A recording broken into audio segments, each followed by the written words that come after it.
which is going very, very fast in the domain of science. I'm going to speak today about polymer electrolytes, and this is a contribution from my institute in Spain, CIC and Zurich, and one of the co-workers, Heng Zhang, who spent some time in CIC, now back in Wuhan. And this is two-continent contribution. Okay, we're all here because of climate change. In fact, a Chinese scholar a long time ago discovered that the climate has changed in the past. Joseph Fourier, a long time after, discovered the greenhouse gases from the gases in the atmosphere. And Sven Arrhenius, in 1903, made the calculation of how much the temperature would increase depending on the CO2 content. This means that we all knew what was going to happen and were having a late response. Okay, also to see the size of the market. If you speak of automobiles, the electric automobiles, or load leveling, grid storage, for electric automobiles, we're speaking of 1 million cars on the road. If we make 10% electric, we're going to need 20 million tons batteries. For load leveling, the world, if you store for one day 10% of the world electricity production, you need 60 million tons batteries. So this means that sustainability is a prime criterion.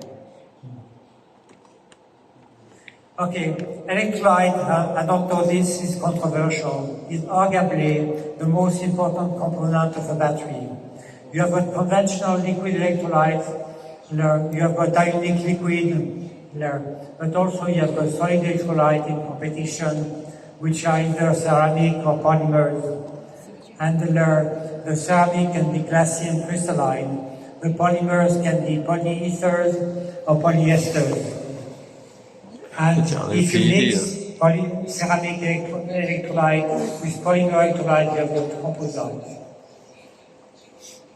In fact, the problem with polymer I'm going to talk about is the poor stability of polyester versus lithium, and the low conductivity and low transport number of PO-based electrolytes. But yet, the only commercial solid-state batteries are those using a PO battery base, which has been running in Paris for 4 years and are now in buses. Why the obstinacy to use lithium metal electrode? First, the answer is very simple. You want to look at the energy density, which you can compensate the lower energy density of LFP with a lithium metal electrode. There is no copper current collector, and the price per volume of lithium and cobalt do not differ much. Solid electrolyte could be game changers. Okay, let's outline would be solid electrolyte in competition to see what are the competition with polymers, increasing for polymers the conductivity at low temperature, improving the fraction of the lithium current, and reaching high voltages. Solid electrolyte in competition, this has been addressed this morning. You have got garnet type, based on zirconium oxide, and you have got sulfide derived from the argyrodite. Conductivities are very high, better than 10 to minus 4, and already 10 to minus 3 at room temperature for garnet. Except when you have garnet, you have the penetration of dendrites. This is a garnet pellet which has been in contact with the lithium electrode. And as you can see, the NMR shows that the bluish part you see at the grain boundaries is the grain boundary is lithium metal. Okay, the sulfide electrolytes look much better because you can have, from this publication, very long cycle life, with the argyrodite electrolyte with 1,000 cycles. Except the membrane are relatively easy to press, is soft material. Okay, can you make 30 micron membrane is another question for large surfaces. The problem is there's an extreme sensitivity to moisture for this compound with release of H2S, which is toxic. And these compounds are not stable in contact with lithium metal, and what we have seen is use of silver alloy, and silver is unfortunately too rare. Indium, the other alternative, is too rare also. Polymer electrolyte, mainly for many years, this has been PO-based electrolyte, and now you have got polycarbonate or polycaprolactone, which are polyesters. The conductivity is 10 to minus 5 at room temperature, but 10 to minus 3, 10 to minus 4 at 70 degrees. Okay, if you want to make a battery with the polymer electrolyte, it's very simple. You have got the lithium foil, the polymer electrolyte, a composite electrode in which you mix the polymer electrolyte with the electrode material and carbon, and the current collector, which is aluminum. Okay, I mean, lithium metal is something you should consider seriously. I mean, it has its advantage, but last year in Paris there was a fire of a solid-state battery bus, and the reason are not known. There seems to be a manufacturing defect. But I mean, lithium has to be considered with respect. Okay, let's try to see if we can increase the conductivity at low temperature for polymer electrolytes. Strategy is to start from a sturdy CC backbone, which is going to be stable towards oxidation and reduction. Make a tether, a flexible molecule which is not solvating, and attach at the end of the tether a solvating segment of PO. And then you can dissolve the lithium salt and obtain higher conductivity because of the flexibility of this region. Okay, this is very simple to materialize using the conventional existing material, malic anhydride coethylene and gefamine, which can be combined to make this standard type molecule. And as you can see, the material can be either entangled chain and look like a gel, but though they are solvent-free, or look like a very viscous liquid. This has been published, and we are using this currently for making batteries. Okay, if you want to see if we have a gain in temperature, if you have got a PO LiFSI, and the LiFSI we introduced this morning. As you can see, we cannot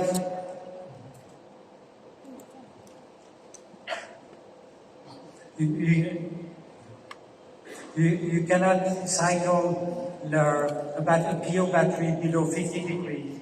But if you have got the gefamine polymer, you can see that we still have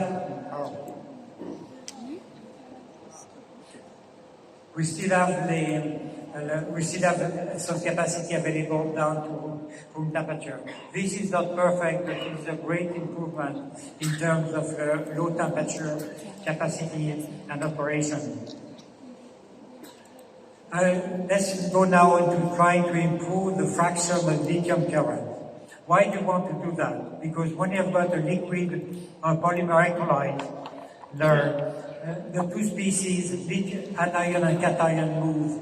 And this translates, when you are only using lithium at the electrode, into a concentration gradient, which builds up with an overconcentration, a conductivity drop, and a depletion, the conductivity goes to zero. And this gives rise to dendrite formation. So we want to increase the transport number of the electrolyte. How do we do that? You want to immobilize or slow down the anion. Okay, let's try for a simple cellulose material, very simple chemistry. We have got we have this simple reagent that can react on the modified cellulose and attach an anion to the cellulose, and this will have a body salt in which the transport number is going to be T plus equal 1. And we're going to embed this polysalt, cellulose-based polysalt, into PO and get the quite good reversible capacity for LFP electrode. And as you can see, no decline in cycling, and you can even have a sodium battery working with hard carbon with a quite good efficiency. Okay, we can also make the polysalt by grafting a salt onto a silica particle or a particle here, but you can co-graft polyethylene oxide, and you're going to embed this into PO and get conductivities which are quite decent. The mechanical properties are outstanding, and you can see the conductivity are quite good, and you get very stable cycling of lithium LFP batteries working at 70 degrees with 15 micron thick solid electrolyte, solid electrolyte. Okay, the other possibility is variation around TFSI. TFSI is this workhorse which has been used in electrochemistry in polymer electrolyte, and we want to use to modify this molecule, remove one CH3 and replace it by either a hydrogen bond replacing one fluorine, a dipole, and something able to give chain entanglement, and something giving pi interaction to slow down the anion. Hydrogen bond. Okay, if you start from TFSI to remove one fluorine and put a proton, or two protons or three protons, and you can see the transport number increases steadily, even if the conductivity decreases.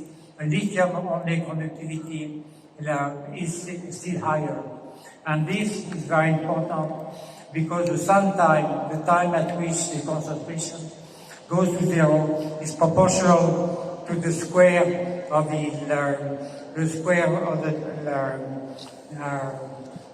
the transport number.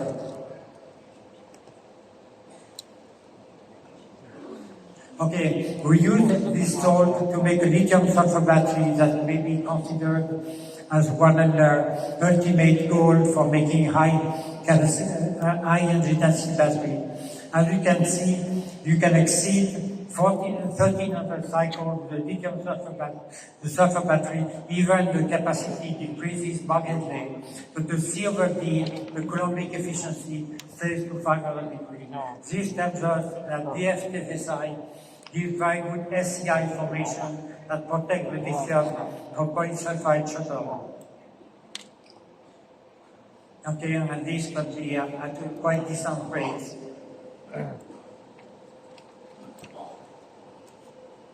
Okay, pi-pi interactions. You can immobilize an ion by pi-pi stacking, and in this case, we get the T plus equal 0.7 roughly, which is quite impressive considering the simplicity of making this salt. Okay, let's see now how we can reach this polymer electrolyte high voltage. We have got lithium phosphate, which is 3.45 volts versus lithium. We have got ANC, which is above 4.2 volts. And you have lithium manganese iron phosphate, which is 4.2 volts.